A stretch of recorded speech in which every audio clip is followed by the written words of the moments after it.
नमस्कार, मैं आमिर।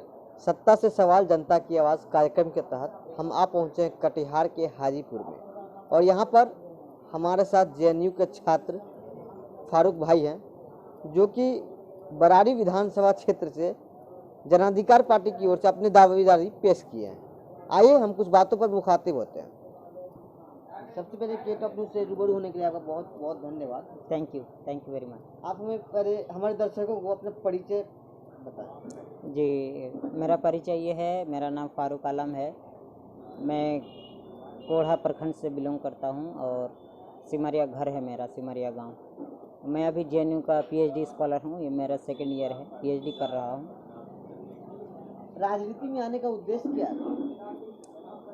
देखिए, राजनीति में आने का उद्देश्य ये है कि जब आप समाज के बारे में कुछ भी सोचेंगे, बेहतरीन के समाज की बेहतरी के लिए, समाज में रह रहे लोगों की बेहतरी के लिए, समाज में रह रहे बच्चे, महिलाएं, किसान, मजदूर की बेहतरी के लिए जब आप सोचेंगे तो सामाजिक के साथ साथ आपको राजनीतिक मूल्यों का भी ख्याल रखना है। क्योंकि जब तक आप राजनीतिक स्फेयर में नहीं आएंगे, क्योंकि सब कुछ आजकल समाज में हो, देश में हो, राजनीति ही तय करता है। डिसीजन मेकिंग बॉडी भी राजनीति के पास ही है। आप क्या खाएंगे, क्या पहनेंगे, किस तरह की शिक्षा आप अपने बच्चों को देंगे, किस तरह का आप चैनल देखेंगे, सब कुछ राजनीति तय करता है। तो बिना इस फील्ड में आए आप समाज के लिए कुछ करने से पहले आपको सोचना पड़ेगा कि आप कितना हद तक कर पाएंगे। क्योंकि सामाजिक जो विकास है, ठीक है, सामाजिक विकास है, वो आप कब तक करेंगे? जब तक आपको राजनीतिक मदद आपको मिलेगा। क्योंकि आप मान लीजिए एक स्कूल खोलना चाहते हैं, एक कोचिंग चलाना चाहते हैं, कोई नॉन गवर्नमेंटल ऑर्गेनाइजेशन आप चलाना चाह रहे हैं, नॉन गवर्नमेंट एनजीओ टाइप का, तो इसके लिए क्या है, आप तो अपने लेवल पे कर नहीं सकते हैं। इसमें जाके कल होके किसी ने आप पे एफआईआर कर दिया, किसी ने आप पे इंक्वायरी बैठा दी, कल आप पे एफआईआर हो जाएगा, आपके इंस्टीट्यूशन को बंद कर दिया जाएगा। तो इन तमाम चीज़ों के लिए, सामाजिक कार्य करने के लिए राजनीतिक जो प्लेटफॉर्म है, जो पॉलिटिकल प्लेटफॉर्म है, उसका हेल्प लेना काफ़ी ज़रूरी है। इसलिए हमने ये डिसाइड किया है कि अगर हम लोगों का सामाजिक विकास, राजनीतिक विकास करना चाहें तो हमें इस फील्ड में आना बहुत ज़रूरी है। कब से कर रहे राजनीति आप?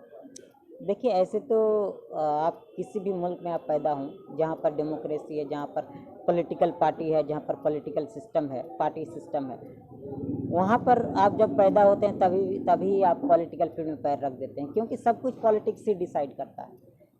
आप पैदा हुए, आपको इंजेक्शन कहाँ लगेगा, आपको कौन सा टीका लगेगा, आपका डेट ऑफ बर्थ बनेगा, ठीक है, आपका आधार कार्ड बन जाएगा, वोटर आईडी बन जाएगा, सब कुछ पॉलिटिक्स डिसाइड करता है। आप जैसे थोड़ा सा यंग होंगे, यंगस्टर होंगे, हाँ, जवान होंगे, तो आपका वोटर आईडी बन जाएगा, वोट भी कर देंगे। तो आप पॉलिटिक्स में एक्टिवली इनएक्टिवली कैसे भी रहें, आप तो पॉलिटिक्स में हैं ही। जहाँ तक बात है कि एक्टिविज़म, पॉलिटिकल एक्टिविज़म की बात, तो जब मैं 2013 में जेएनयू गया, जेएनयू में से मैं बीए किया, एमए किया, अभी पीएचडी कर रहा हूँ, तो तभी से जेएनयू के बारे में आपको पता होगा कि जेएनयू के बच्चे, चाहे वो किसी भी प्रोग्राम का हो, बैचलर का हो, मास्टर्स का हो, पीएचडी का हो, वो इस बात पे विश्वास रखता है कि पढ़ाई लड़ाई दोनों साथ साथ चलता है। क्योंकि पढ़ाई के साथ साथ लड़ाई इसलिए ज़रूरत है क्योंकि जहाँ पर हम पहुँचे हैं, जहाँ पर हम पढ़ाई करते हैं, उस इंस्टीट्यूशन में हमारे आने वाले जनरेशन, हमारे आने वाले जो क्या कहते हैं कल के बच्चे हैं, ठीक है, किसान, मजदूर, दलित, गरीब बच्चे हैं, वो कैसे आ पाएंगे, उसकी हक की लड़ाई, उसके हक के लिए हमें लड़ना ज़रूरी है। इसीलिए पढ़ाई के साथ साथ लड़ाई ज़रूरी है।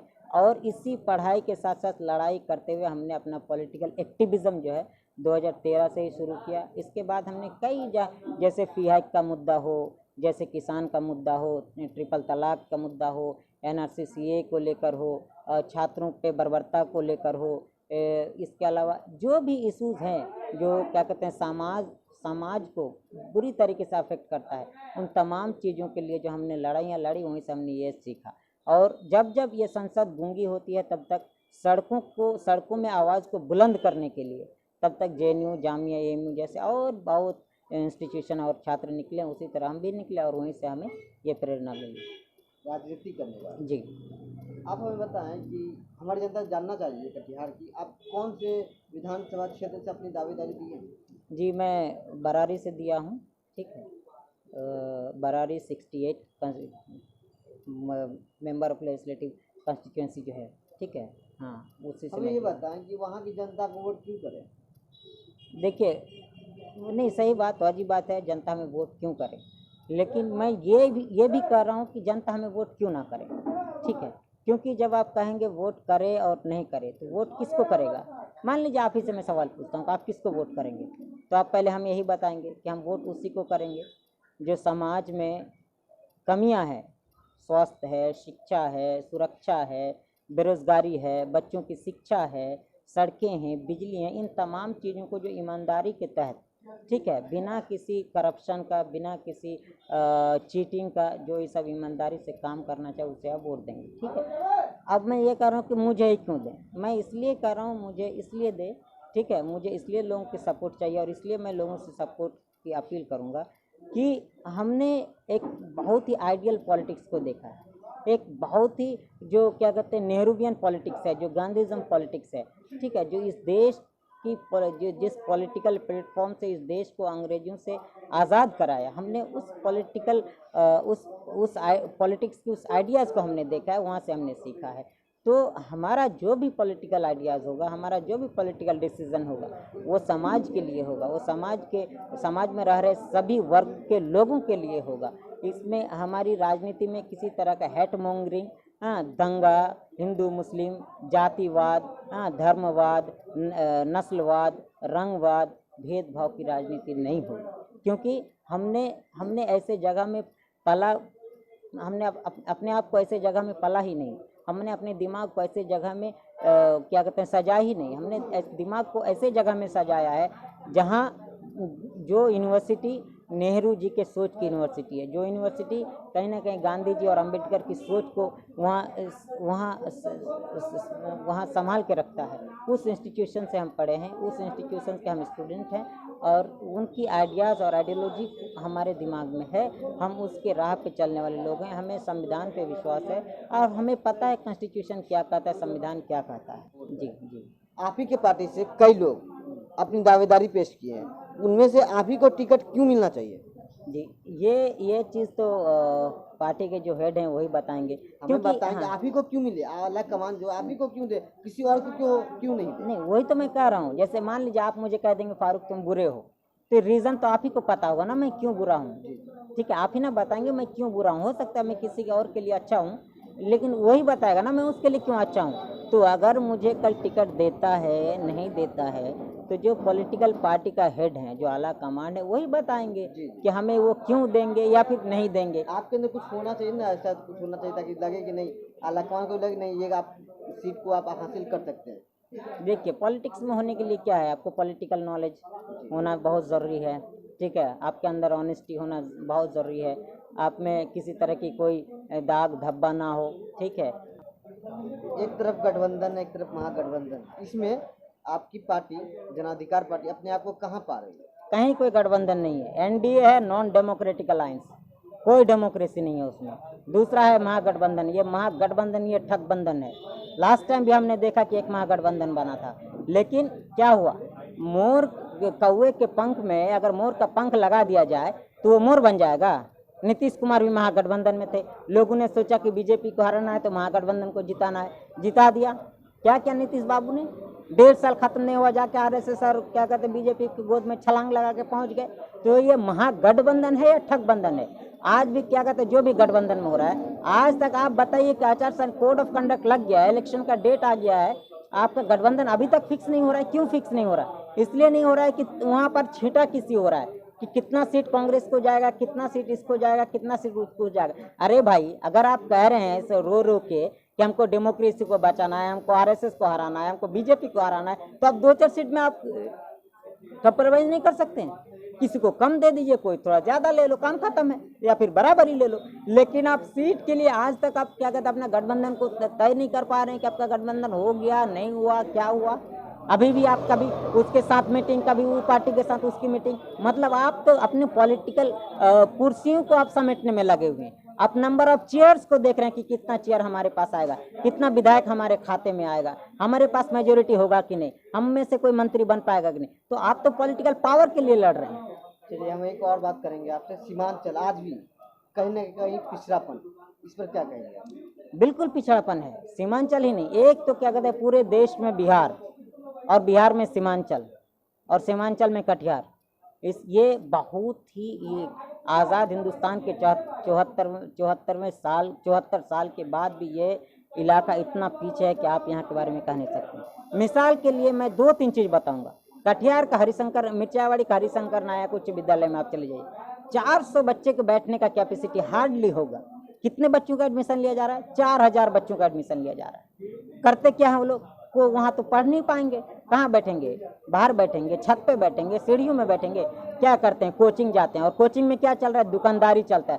कोचिंग में पढ़ा थोड़ा था, कोच के उनको भर दिया जाता है उसके दिमाग में, चाहे वो दिमाग में घुसे या ना घुसे। 1000 रुपये आपसे ट्यूशन फी लेगा तो क्या होगा? 1000 रुपये अगर आपसे और हमसे ट्यूशन फी लेगा तो जो गरीब का बच्चा है, जो रिक्शा चालक का बच्चा है, जो मजदूर का बच्चा है, वो 1000 रुपये दे पाएगा ट्यूशन फी? और एक ट्यूशन नहीं करना है, उसको मैथ्स के लिए अलग करना है, फिजिक्स के लिए अलग करना है, केमिस्ट्री के लिए अलग करना है, आर्ट्स पेपर के लिए अलग करना है, साइंस के लिए अलग करना है। तो ये तो आपने गवर्नमेंट इंस्टीट्यूशन को बंद करके, खत्म करके आपने प्राइवेटाइजेशन को प्रमोट किया है, ताकि अलग अलग नाम का एक्सपर्ट कोचिंग सेंटर हो जाए, सुपर फास्ट कोचिंग सेंटर हो जाए।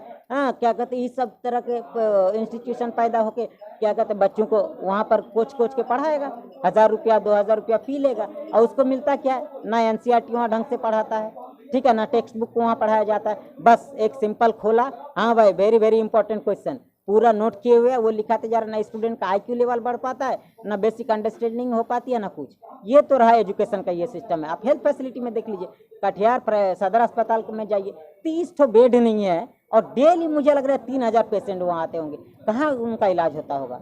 कहाँ इलाज होता होगा? आप बताइए। मेरा घर है सिमरिया, वहाँ से सदर अस्पताल जो है 15 किलोमीटर दूर है। इनकेस अगर मुझे आज सांप काट लेता है, मुझे हार्ट अटैक आ जाता है, किसी को डिलीवरी का केस आ गया, वहाँ 15 किलोमीटर चलते चलते रास्ते में पता चला दम ही तोड़ दिया।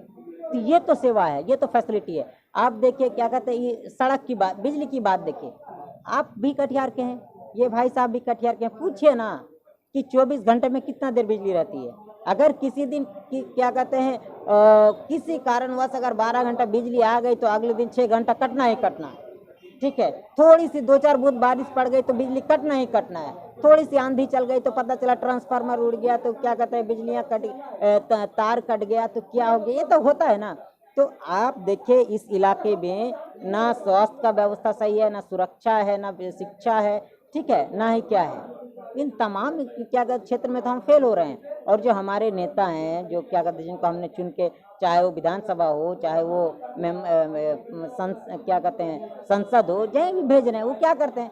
यहाँ से क्या कहते हैं हाथ फैला के और आंचल फैला के वोट ले लिए, जीत के वहाँ चले गए, वहाँ जाके ठुमका लगा रहे हैं। पिछड़ेपन का कारण, मुख्य कारण बताएं, मुख्य कारण। सीमांचल का सबसे जो मुख्य कारण है, जिसको हर पॉलिटिकल पार्टी ने आज से 74 साल से इसको नज़रअंदाज करके रखा है, वो यहाँ का बाढ़ है। समझ रहे हैं? इस पे कोई भी पॉलिटिकल पार्टी ध्यान नहीं देती है। हमारे नेता यही कहते हैं कि इसको दुधारू गाय जैसा बना रखा है, कि क्या कहते हैं उसको मैंने ऐसा करके रखो गाय को कि जो है ना हर साल वो बचा दे, और क्या कहते हैं वो आप उससे दूध लेते रहें। तो वही तो आप बना रखे हैं। आपका क्या प्रोजेक्ट है? कोसी प्रोजेक्ट में आपने 1 रुपया खर्च नहीं किया 74 साल से। आपने यहाँ के गंगा जो वहाँ गंगा से सटे हुए जितने भी सिटी हैं, लोकेलिटीज़ हैं, वहाँ पर आपने कभी ध्यान ही नहीं दिया। बाढ़ आता है पूरा किशनगंज, अररिया, पूर्णिया, कटिहार। अभी देखिए यहीं से बगल में कोसी नदी है, कोसी नदी है। आप उसके बारे में आप क्या कहेंगे? अभी पानी एक घुटना बराबर पानी नहीं हुआ, लोगों के घर में पानी घुस रहा है, ठीक है। उधर से आगे चल जाइएगा तो कहीं और फैल रहा है। बाढ़ है, अशिक्षा है, बेरोजगारी है, तमाम चीजें, लेकिन इसमें सबसे इम्पोर्टेंट बाढ़ है। पढ़े लिखे भी बेरोजगार हैं। क्या अब देखिए, अब क्या कहेंगे? बेरोजगार का तो डेफिनेशन ये नहीं है कि वो पढ़ा लिखा ही होना चाहिए, ठीक है। पढ़े लिखे, कई पढ़े लिखे ऐसे हैं जो बेरोजगार हैं। नहीं, उस पर क्या कहें? बेरोजगार तो वही मैं कह रहा हूँ ना, बेरोजगार और पढ़े लिखे का कोई रिश्ता ही नहीं। बेरोजगार तो यहाँ पर देखिए हर एक दूसरा तीसरा नौजवान यहाँ बेरोजगार है, ठीक है। चाहे हम हो, चाहे आप हो, चाहे कोई भी हो, वो हो सकता है पढ़ा लिखा है, हो सकता है अनपढ़ है। तो अगर अनपढ़ को भी अगर वो उसके अंदर एबिलिटी है काम करने का, और वो इच्छुक है काम करने का, काम नहीं मिल रहा है, ये तो डेफिनेशन है। इसी को तो कहते हैं बेरोजगार। तो बेरोजगार केवल पढ़े लिखे नहीं है, इस देश में तो हाल ये है कि पढ़े लिखे हो, अनपढ़ हो, चाहे एक्सपर्ट हो, ठीक है, वो बेरोजगार बैठे हैं, रोजगार नहीं है। एक तो पहले से रोजगार नहीं था, ऊपर से आप डिमोनेटाइजेशन लाके, जीएसटी लाके, लॉकडाउन एकदम क्या कहते हैं हैफजेड तरीके से और अनप्लान तरीके से लॉकडाउन करके आपने तो लगभग 25 करोड़ बेरोजगार तो और पैदा कर दिया। तो जहाँ पर आपको रोजगार देना चाहिए था, जहाँ पर इकोनॉमिक कंडीशन को बेहतर करना चाहिए था, आप तो कहें कि सब चंगा सिंह, सब बेहतर है, भारत में सब चंगा है। अरे चंगा नहीं है, सब नंगा है भाई। खाने को खाना नहीं है, पहनने को कपड़ा नहीं है, रहने को घर नहीं है, सब चंगा से कहाँ से हो गया। आप जिस विधानसभा से अपनी दावेदारी दिए हैं, आपको पता है वहाँ आज भी कुछ लोग जाने से डरते हैं, कई जगह है जो वहाँ जाना नहीं चाहते, भय का माहौल, उस पर क्या कहें? देखिए, इसके लिए मैं बिल्कुल अकेला नीतीश गवर्नमेंट को और ये महागठबंधन, ये एनडीए गवर्नमेंट को मैं दोष नहीं दूंगा।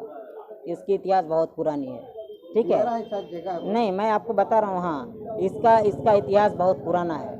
ये क्या कहते हैं लगभग 1985 और 90 के आसपास से ही ऐसा शुरू होता है क्रिमिनलाइजेशन, ठीक है, मतलब ऑफिशियल क्रिमिनलाइजेशन, ठीक है। आज यादव ने मुस्लिम को मार दिया, ठीक है, मुस्लिम ने यादव को मार दिया, अपर कास्ट ने लोअर कास्ट को मार दिया, तो क्या कहते हैं खुले आम लोग पिस्तौल लेके घूम रहे हैं। ये पुराना इतिहास है, ठीक है। इसमें नीतीश कुमार ने इस चीज़ को, इस ऑफिशियल और क्या कहते हैं पब्लिक क्रिमिनलाइजेशन को रोकने की बहुत कोशिश की और उन्होंने 2005 से 2008 तक इसमें बेहतर काम भी किए, लेकिन 2008 के बाद उनका भी एजेंडा उसी में चला गया। उन्होंने जब देखा कि इस तरह से राजनीति करके हमारा वोट बैंक घिसक जाएगा, लोग हमसे नाराज हो जाएंगे, ठीक है, तो उन्होंने भी खुले हाथ छोड़ दिया। मैं आप सही कह रहे हैं, ठीक है, चाहे बरारी की ही बात नहीं, कटिहार में भी आप बताइए ना, 9 बजे के बाद कोई दिखता है सड़क पे?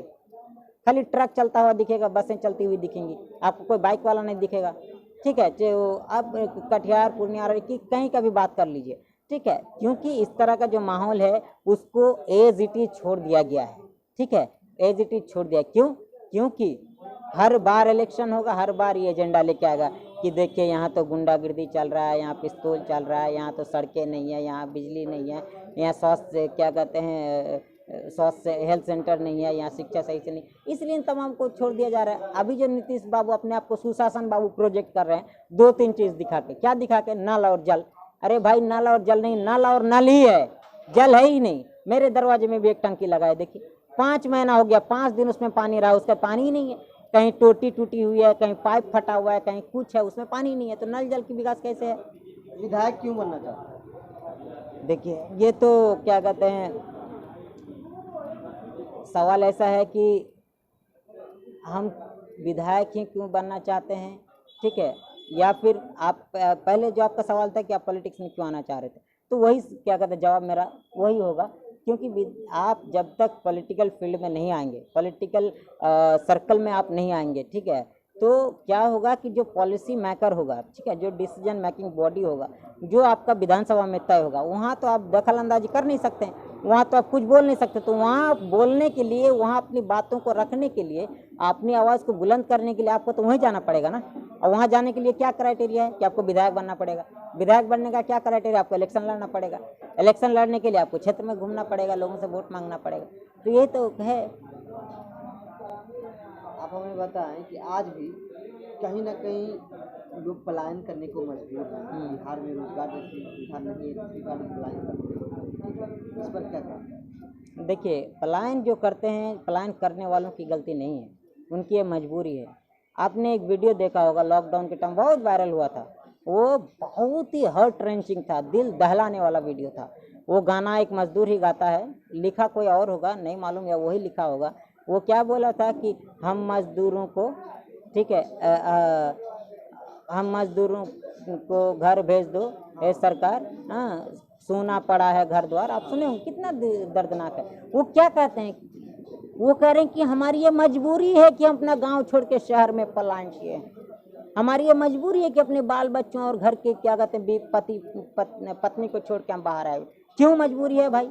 क्योंकि उसके पास खेत नहीं है कि वो खेती करे, ठीक है, मान लीजिए। और क्या कहते हैं, उस तरह की मजदूरी यहाँ मिलता नहीं है जो वो जानता है। मान लीजिए वो कढ़ाई का काम जानता हो, सिलाई का काम जानता हो, उसके पास कुछ क्या कहता है आर्ट्स है, उसका काम जानता हो। यहाँ तो है ही नहीं, यहाँ तो आपने तो फैक्ट्रियाँ लगाई ही नहीं, यहाँ तो क्या कहते हैं स्मॉल स्केल इंडस्ट्रीज भी नहीं है, तो क्या करेगा? मजबूरन उसको काम के तलाश में, रोजी रोटी के तलाश में, बाल बच्चों के शिक्षा के लिए उसको पलायन करना पड़ता है एक जगह से दूसरी जगह। तो इसके लिए जिम्मेदार कौन है? पलायन जो करता है वो जिम्मेदार नहीं, इसके लिए पावर जिम्मेदार है। वो उसको इन्फोर्स करता है कि आप बिहार से हैं तो सूरत जाओ, बिहार से हैं तो केरला जाओ, बिहार से हैं तो महाराष्ट्र जाओ। किसान के लिए सरकार ने किसान बिल लाया, उस पर क्या कहेंगे? देखिए, किसान के लिए सरकार ने जो बिल लाया, ये मतलब ऐसा था कि पहले ही किसान जो है ना सुसाइड कर रहा था, ठीक है, सुसाइड कर रहा था क्योंकि उस पर बर्डन हो रहा था, कर्जा का, खेती सही नहीं हो रही थी, फसल का सही दाम नहीं मिल रहा था, मकरूज हो जा रहे थे, इसलिए वो सुसाइड कर रहे थे। अब मोदी सरकार ने ये फार्मर्स जो नया फार्मर्स बिल लाया है 3 बिल, इसके तहत ये उनको छूट और दे दिया, उनको मैंने और एकदम गर्त में ले जाके छोड़ दिया कि तुम अब तुम्हारे पास अब कोई चारा नहीं है, तुम अब सुसाइड ही करने लायक हो, तुम अब सस्टेन कर ही नहीं सकते हो। क्योंकि जो फार्मर्स बिल लाया है, ठीक है, जो क्या कहते हैं farmers produce trade and commission है, ठीक है, उसके बाद जो प्राइस एश्योरेंस की बात है, उसके बाद जो एसेंशियल कमोडिटीज़ की बात है, क्या है देखिए उसमें जो क्या कहते हैं APMC है उसको ख़त्म कर दिया गया इस बिल के तहत। जो APMC को ख़त्म कर देंगे तो मंडी का कंसेप्ट ही खत्म है। मंडी का कंसेप्ट खत्म है तो आप क्या करेंगे? अपने अनाज को, घर के अनाज को आप घर में रखेंगे? जो थोड़ा सा ज़्यादा खेती करता है घर में खाने के अलावा, वो बेचेगा ही तो कहाँ बेचेगा? जब मंडियाँ बंद हो जाएंगी, व्यापार नहीं आएंगे, तो आप कॉर्पोरेट के हाथ में बेचेंगे आप, तो कॉर्पोरेट आगे क्या करेगा? मनमर्जी दाम लगाएगा। आप मजबूर हैं बेचने के लिए, सरप्लस फूड है, ठीक है, वो रखने के लिए है ही नहीं, वो सड़ जाएगा, उसका आपके पास कोल्ड स्टोरेज है नहीं। तो ये एक तरफ से इस गवर्नमेंट ने, सेंट्रल गवर्नमेंट ने सबको प्राइवेटाइज करते आया है। रेल को किया, भेल को किया, क्या कहते हैं लाल किला को किया, उसके बाद क्या कहते हैं ये अदानी अंबानी के हाथ में कितने खजाने बेच दिए। उसके बाद आप देखिए ज़मीन को भी, किसान को भी बेचना शुरू कर दिए हैं। अब किसान को बेचे कॉर्पोरेट आएगा, वही उससे माल खरीदेगा, मनमानी दाम देगा, MSP की कंसेप्ट ही खत्म, मिनिमम सपोर्ट प्राइस, जाओ भाड़ में, ठीक है, खेती तुम किए हो, पैसा हम भरे, ये सरकार का नियम, ये सरकार का फरमान है जो नया बिल आया। मैंने किसी तरह का MSP नहीं, किसी तरह का कर्जा माफ़ी नहीं, किसी तरह का किसान ये होता है ना किसान क्रेडिट कार्ड से उनको लोन नहीं, मतलब अब किसान को मरने के लिए छोड़ दिया कि फसल में तुम उगाओ और तुम बेचो, इसके लिए सरकार कोई जिम्मेदारी नहीं। बरसात हो ना हो, मौसम खराब हो ना हो, अब तुम मरो। तो इन्होंने कभी नहीं सोचा कि ये किसान धरती की छाती को चीर कर दाना उपजाते हैं और ये हमारे और आपके पेट को सुकून देता है। हम और आप अपना पेट को भरते हैं संसद में बैठ के और विधानसभा में बैठ के। आप जो लिट्टी और चोखा खाते हैं, आपने कभी सोचा है ये जिस मक्का और गेहूं से बना है उसको कौन उपजाता है? और आपने लिट्टी चोखा खाते हुए कभी उस किसान के बारे में सोचा है जो आप तक उस लिट्टी चोखा को पहुंचाया?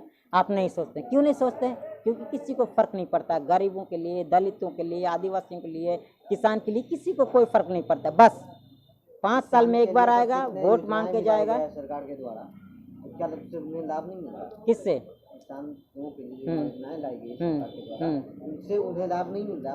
अच्छा, आप ये बताइए, हमें पेट में खाना मिलेगा तो हम भूखे रहेंगे? नहीं रहेंगे ना। हमें अगर पेट में खाना मिलेगा तो हम भूखे नहीं रहेंगे ना। तो आप बताइए, ये चीज़ आप डेटा उठा के देख लीजिए ना कि अगर मोदी सरकार 6 साल से किसान के लिए कुछ क्या होता तो सुसाइड रेट घटता कि बढ़ता? घटता ना भाई साहब। ये सुसाइड रेट तो और बढ़ा है। हाँ, किसान आज देखिए, पंजाब के किसान क्या कर रहे हैं, हरियाणा के किसान क्या कर रहे हैं, साउथ इंडिया के ट्रेड यूनियन के किसान क्या कर रहे हैं, वो सड़कों में उतर रहे हैं अपने हक को लेकर। हाँ, ये क्या कहते हैं मनमानी फरमान के खिलाफ वो सड़क पर उतर रहे हैं, क्योंकि वो देख रहे हैं कि हमारा आने वाला जो दिन है वो बहुत ही क्या कहते हैं अकाल भरा होगा।